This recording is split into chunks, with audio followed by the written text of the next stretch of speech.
Shaw Cable, dedicated to the community, service, and you, proudly presents Spotlight on UNBC, the University of Northern British Columbia. Brought to you in part by Northland Chrysler Jeep and Northwood Pulp and Timber Limited. Entering their 10th year of service and sales to Prince George area, Northland Plymouth Chrysler, home of the Caravan, the minivan that started it all. Celebrating a decade of industry-leading excellence and innovation, Northland Plymouth Chrysler is proud to sponsor Spotlight on UNBC. Keep informed as UNBC enters its first full year of operation. Located at 3rd and Vancouver, Northland Plymouth Chrysler invites you to visit their showroom. Northland Plymouth Chrysler, where people make the difference. Northwood Pulp and Timber is a proud sponsor of Shaw Cable 10 and its volunteer-produced television programs. Northwood also supports UNBC. As a partner in progress, Northwood has donated $350,000 towards the scholarship fund. When matched by the government, it represents a contribution of $700,000. Hi, and welcome to the June 1995 episode of Spotlight on UNBC. Our action-packed program this month will include a look at a new campaign to raise money for scholarships and bursaries. We'll get details on an innovative new research project from a pair of UNBC English professors. And we'll even find out who UNBC's new president is. But coming up next, highlights from the May convocation ceremony here on the June edition of Spotlight on UNBC.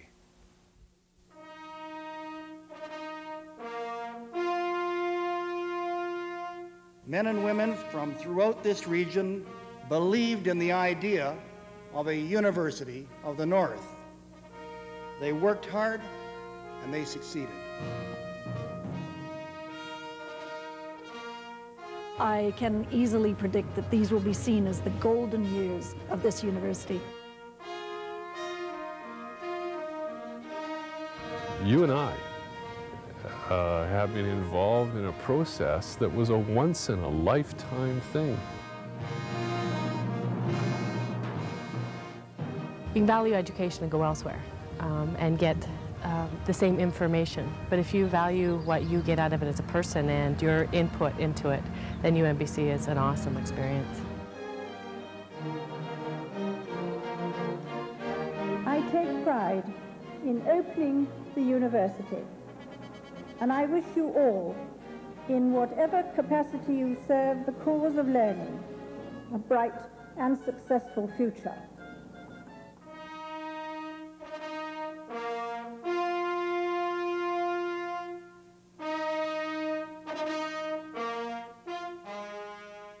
It was a year ago when 6 UNBC students became the university's first graduates. But membership in the Alumni Association now stands at 16. Following the recent convocation ceremony here at the Prince George campus. We mark together on this splendid day the 3rd convocation of this university. But unlike the first 2 such events and the excitement of last summer's grand opening, we don't come together this time to break new ground, except for our surroundings. Here, where stands our solid and beautiful core campus on land in which trees were rooted less than 3 years ago, we consciously acknowledge the challenge and great opportunity of our mandate in an increasingly virtual world that is also firmly rooted in reality and in finite space. We are alert to the fact that this celebratory hall and those whom we honor today with our second group of graduands are the most visible elements in an infinitely developing and complex promise of service that is really bounded only by our collective imaginations.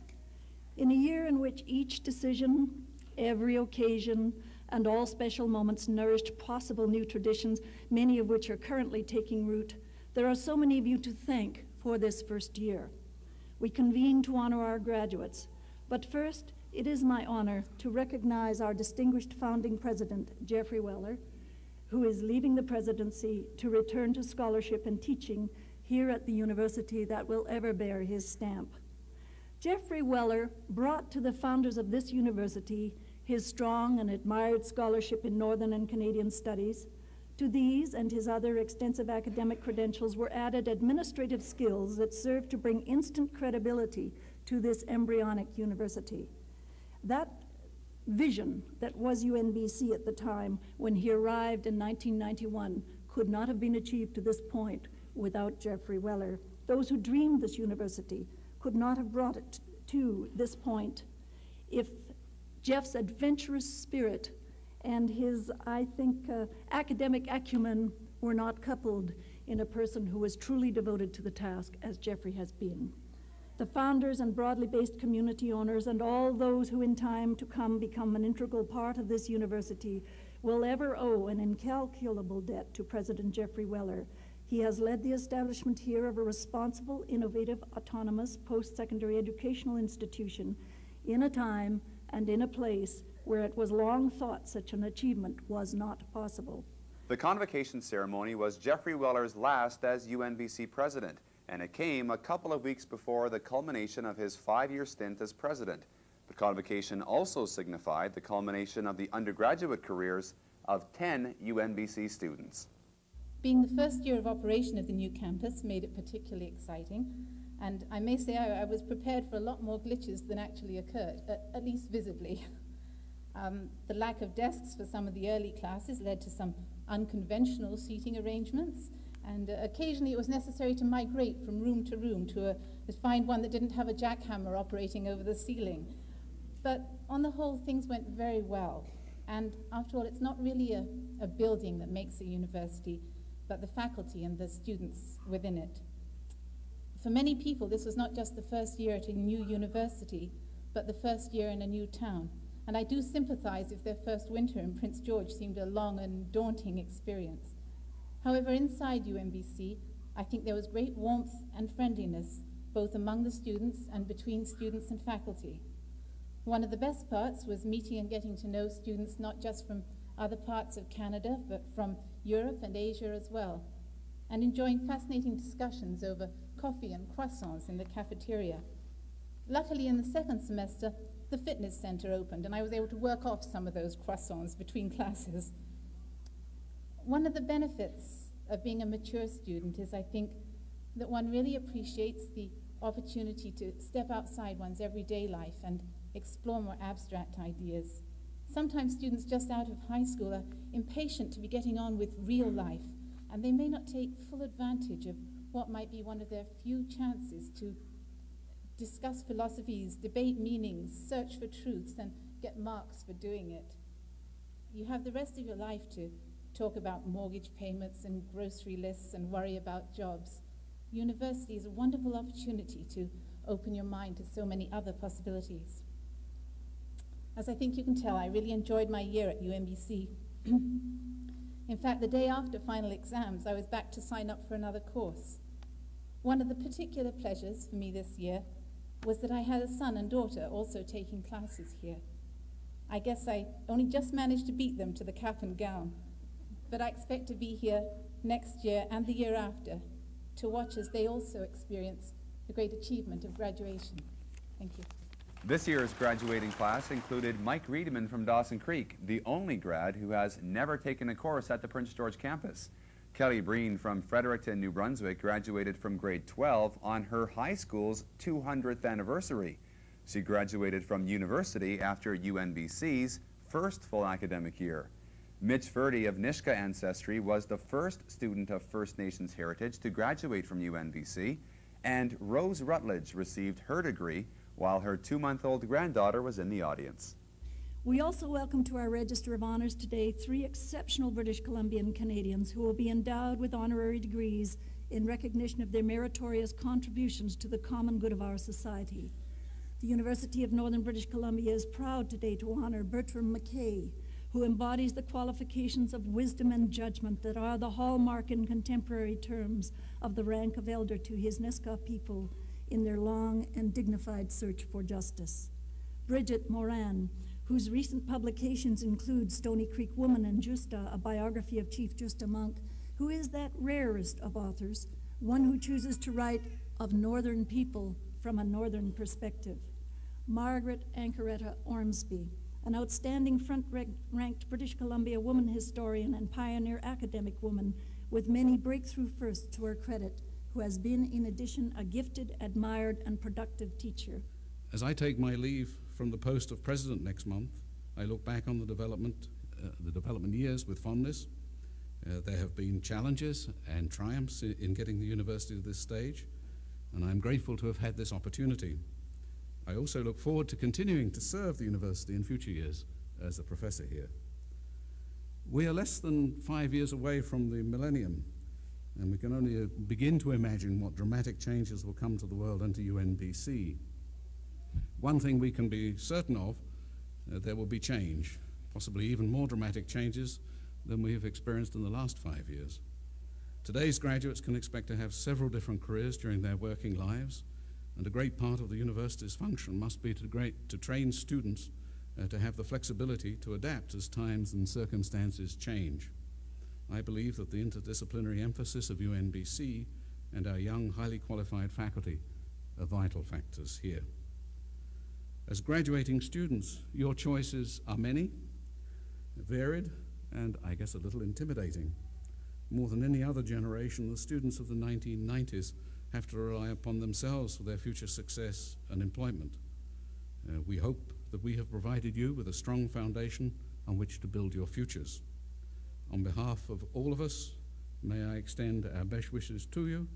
We hope that your lives ahead will be fulfilling and that all your ambitions can be realized. In this moment of transition, I am reminded that Sir Wilfrid Laurier in 1911 was said to have been inspired by being in Prince Rupert at the time, when he famously observed that the 20th century belonged to Canada. Of course, the UN has only lately come to that conclusion. Now, as we approach the 21st century, I think it is time to recall a much lesser-known Laurier statement. What we claim for ourselves, we are anxious to grant to others. Northerners all across this great piece of land have claimed the University of Northern British Columbia as their own. So let us all continue to assure that the favor is fully returned. Research activities are one of those attributes which differentiate between good universities and great universities. And UNBC is certainly on the road to becoming a great university. Already, UNBC research funding has surpassed the $2 million mark. And one of the projects currently underway will help UNBC to take advantage of an opportunity to be one of the most high-tech universities in the country. When I came here, I was asked to run a core course called Humanities, which most first-year students at UNBC would take. I could have done a history of Western civilization, Michelangelo, Mona Lisa. I felt that that wasn't really appropriate in 1994. Somehow there were other things to be done. And I thought in particular the university itself should be examined. That is, why do we need one, especially a new one that's just been built? What's it for? What couldn't we do without it? What has it got to do with being human? What makes people want to build universities and then go to them? And so it was with that angle that I started to look at all the different programs that are offered here at UNBC, one by one, getting a guest instructor to come in front of the class each week and to ask them, why do we need you? The overall question was, why do we need the university? But week by week it was, why do we need biology? You know, why do we need physics? Aren't we better off without physics? We'd certainly be better off without the bomb, surely. So that was a very obvious case where the discussion tended always to come to ethical matters, moral matters. If we were doing anything in chemistry, it was pesticides and pollution. If we did psychology, it was experiments with rats and chimpanzees and the ethical decisions there. So as the course proceeded over the last 2 semesters, I was sitting listening to most of this, and I thought, this is sort of turning into something else as well. I hope that the students were getting a sense of humanism and the tradition of humanism and how it's the center of university, and that's why university is developed. They're not just trade schools. But also, it started to be an exploration, a tour of the university, an introduction to all the university disciplines for the students. And a lot of the feedback from students at the end of the semester was of that kind. Either I came here with a majoring subject in mind, and now I'm convinced that it's the right one, and I'm glad that I went and had a look at the others, and now I know. Or people said, I came here with one career in mind, and now I've changed because I was so interested by that particular talk and by the issues raised there. It's not just the the practical discussions of research that these instructors presented to the students, but it's the philosophical questions that caught them. So I thought, well, maybe that's what all high school students need. It's to make this transition from high school to university, I remember, was a big step for me, particularly because a lot of the subjects taught at university are not taught in high school. So how do you get a sense of what's going on in those subjects before you decide to take the courses? And I thought, if we can marry the content of that course with this new medium, we can get and reach those students throughout BC, throughout the world, and help them in those decisions about whether they want to come to university, and if they do, which programs they want to get involved with. The new technology David Dowling refers to is called the World Wide Web, a version of internet capable of transmitting pictures and video as well as text. The humanities course will expose viewers to the university by simply clicking a mouse button. This is how it works. It asks for pictures and it's return pictures. If I click on, for instance, the English program at UNBC, it asks for more information and gets it. This can happen from one office to another, or from one campus to another, or from one continent to another. If we look at the English program faculty, then you get pictures and text concerned with the program, English program at UNBC. Clicking on the back arrow takes you back to what you've been looking at previously. It's something like navigating a maze, but you always have that thread to follow to get back. High school students and even grade school students on the K-12 network, which is the network of kindergarten to grade 12 internet links, will be able to see what UNBC is about and the special things that we're teaching here. It'll be sort of an electronic equivalent of those bus tours to universities that you used to get when you were in grade school. The World Wide Web does more than allow people from outside UNBC to see what the university is all about. It's also an effective teaching and research tool. This is a Shakespeare engine, some of Will's poetry. This allows you to search for particular topics or words, key words in Shakespeare's poetry. For instance, if we look for spring, this will search through William Shakespeare's poetry and tell us that in Sonnet 102 there is a mention of spring, in Sonnet number 1 there's a mention of spring, and in Venus and Adonis in stanza 133 there's a mention of spring. The Passionate Pilgrim, stanza 10, when you click on that, you get the stanza that has the mention of spring and the possibility of fetching the whole long poem, which can then be printed at your leisure.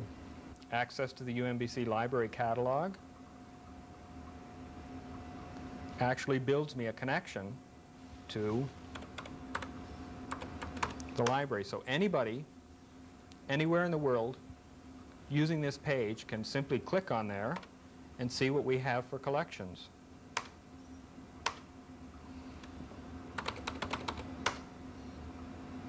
They didn't buy my book yet. The system that we will be working on this summer, the project that we'll be working on this summer, will enable students to see more of what a university is like, and in particular UNBC.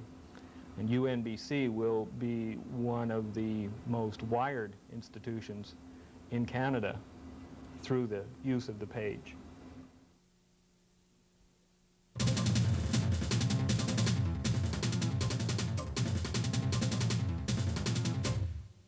UNBC has a new president.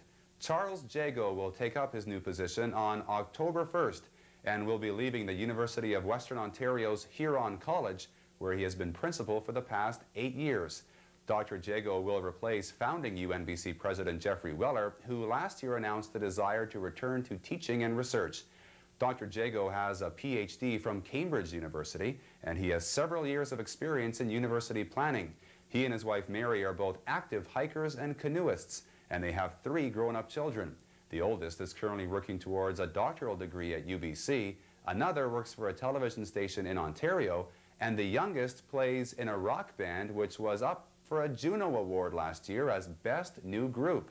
Dr. Jago says he was attracted to UNBC by its location and the promise of what it can help to achieve in northern BC.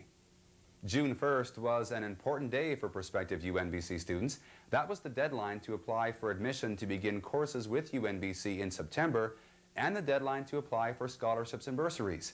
As of the end of May, nearly 4,000 applications for admission had been received, higher than at this time last year.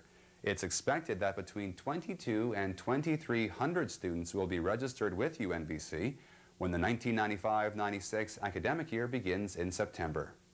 There will be another on-campus student residence ready to accommodate students when the next academic year begins in September.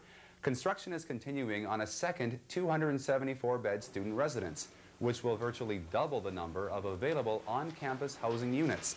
Construction is ahead of last year's pace, and while a number of units were not ready for students in September of last year when classes began, that same situation is not expected this year. Despite the addition of more on-campus housing units, there will always be student demand for accommodation in the city. UNBC's off-campus housing registry has listings of available basement suites, apartments, and homes for rent. Residents of Prince George able to rent accommodation to a student are encouraged to call the UNBC Housing Office at 960-6430. A January 1996 completion date is expected for a daycare center on the Prince George campus. More than 60 spaces will be available to children of students and employees, and construction may begin as early as next month. UNBC is quickly becoming known as a Canadian leader in the study of Russia. 3 graduate students are currently conducting research in Siberia, and a number of faculty members are pursuing their own research endeavors. Political science professor John Young has recently been awarded one of only 2 grants from External Affairs to look at how local governments in Russia have changed and are changing since the fall of communism. With the collapse of the Soviet Union and with the devolution of responsibilities to the local level from the federal and provincial governments in Russia, local governments now not only pick up your garbage and heat your apartment, but they are responsible for education, for health clinics, for pensions, for daycares, for all sports and recreational facilities, heating, water, transportation, and in many ways in Russian life, these things are even more important than they are in our lives. For example, transportation, we don't think, municipal transportation is such a big ta-da because most of us have 1 or 2 cars per household, but in most Russian cities, you might have 1 car for every 8 or 9 households, and so public transportation is an incredibly important issue. Lately, local governments have been getting increased amount of opportunity to develop social programs tailored to their region. The fact that they don't have the money to deliver top-grade social services is one issue, but the other issue is that they now need to work on the process. Now that they're given the opportunity to help develop, or the opportunity to develop their own social programs, they need to work in conjunction with people who are most affected by those programs. They need to open up the process and just start a dialogue with the people that they are purporting to represent and the people who consume these services. How best to spend the limited resources they have and prioritize certain elements of healthcare or daycare or these kind of things. When students are deciding to attend a university, they look for a number of things. Obviously, it must have the programs they're interested in and have good faculty. But another major drawing card is the existence of a large scholarship and bursary program. UNBC's North to the Future campaign is geared to helping students with the costs of attending university. And the total value of donations recently surpassed the $7 million mark. But raising many more millions is the job of the campaign's new chairperson. I think it's a matter of trying to show that public that education and the value of it means that it's got to continually be supported, that it isn't just a one-shot deal. It's something that will need funding and likely more private funding as we go forward. And that getting that recognition across when you're competing for dollars by so many organizations now is a challenge. But to not be in the race would mean we wouldn't be getting anything, and so we've got to get out there and show them that our dollar is just as important as the other competing dollars. Ivan Duke is plant manager at the FMC hydrogen peroxide plant in Prince George. He believes increasing UNBC's involvement and exposure in the community will help it reach its goals for raising money for scholarships and bursaries. One new project undertaken with the help of the Prince George Citizen will see money raised for the Scholarship and Bursary Fund through the sale of seats in UNBC lecture theaters. It's a great opportunity for everybody to become involved in the future of the university and have their name here engraved in perpetuity forever on the back of a chair in one of the 6 lecture theaters in the university. This little nameplate will be on the back of each chair. Students will be sitting in the theater looking at their benefactors' names and going, this is great, because that money came to me through scholarships and bursaries. So the students get a chance to see the names ongoing of the people who gave, and then the people who gave may have the opportunity to come and visit one of the lecture halls to see a performance, to see one of the faculty members in doing a lecture on their particular interest. And sit in their seat. Yeah. Russell Bock is a Prince George grade 12 student with a 95% average. On marks alone, he would be accepted into any university in Canada, but he relies on scholarships and bursaries. I can't afford to pay for university just out of my pocket. My parents can't afford to pay out of their pocket. And alone is a lot of work. I'd probably end up working for a year and then going to school if I was still motivated. Come September, Russell will be attending UNBC. Because it's close to home, because it is cheaper, and because I've got more chances to do different things. They do have co-op programs. They have all the opportunities other universities do. Even though they're small and they're new, they've still got them. So I might as well take advantage of what's here. UNBC's media relations activities have recently won awards from the Prince George Chamber of Commerce, the BC chapter of Toastmasters International, the Canadian Council for the Advancement of Education, and the North American Council for the Advancement and Support of Education. Spotlight on UNBC is a big part of keeping people informed of what's happening at UNBC, but we've never really been able to figure out why people watch it. So here, to cap off the June edition of Spotlight on UNBC, we have the top 5 reasons why people watch Spotlight on UNBC. Drum roll, please. Number 5, no commercial breaks in the middle of the program. Number 4, the viewers are hoping for another bloopers package. Universities have been criticized for often... Here we go. This is the one. I can feel it. Universities have been criticized for producing graduates who may have the theoretical knowledge, but who often lack the skills necessary to compete in today's workplace. Number 3, they're watching for a friend to be interviewed or to see somebody make a funny face in the background. Oh my God, I just can't handle this and really get out there. Oh my God, I just can't handle this and really get out there and fight for it. Number 2, they want to see the silly things that employees do for the camera. Hi, Mom. And the number 1 reason why people watch Spotlight on UNBC, they're interested. No, that can't be right. Oh, here we go. The real number 1 reason why people watch Spotlight on UNBC, there's nothing else on TV. Thanks for watching this edition of Spotlight on UNBC. We're taking the summer off, but be sure to tune in September for the start of UNBC's 1995-96 academic year. My name is Rob Van Addercombe, and I'll see you again in September. Have a nice summer.